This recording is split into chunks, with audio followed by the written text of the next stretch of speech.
అంటాడు, బాబు రే సినిమా ఏం అద్భుతంగా ఉందంటే అలా ఉంది, ఇంక నువ్వు చూడకపోతే నీ జీవితం వేస్ట్. బైబిల్ ఎక్కడ ఉంది చూపించు, వెస్లీ గారిని చూపించమని. బైబిల్ ఎక్కడ ఉంది? సినిమా చూడకూడదు అని ఎక్కడ ఉందో బైబిల్లో చూపించమను. వ్యర్థమైన వాటిని చూడొద్దని ఉంది. ఎందుకోసం? ఆ టైంలో వ్యర్థమైన నృత్యాలు, వ్యర్థమైన మాటలన్నీ ఆ టైంలో ఉండేవి. అందును బట్టి దేవుడు ఆ మాట రాయించాడు. పొగ త్రాగకూడదు అని బైబిల్ ఎక్కడ చూపించండి. ఇప్పుడే మానేస్తానంటాడు ఒక ఆయన. ఈయన బైబిల్లో అన్నీ చేసేస్తున్నట్టు అది కూడా చూపించేస్తే ఆయన కూడా ఇంకా సంపూర్ణం అయిపోయినట్టు ఫీల్ అయిపోతున్నాడు అయ్యగారు. పొగ త్రాగకూడదని బైబిల్లో ఎక్కడ ఉంది?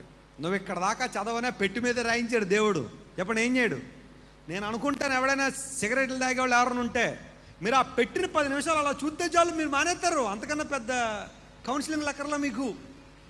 ఈరోజు సిగరెట్ పెట్టెల మీద ఏమేస్తున్నారో తెలుసా?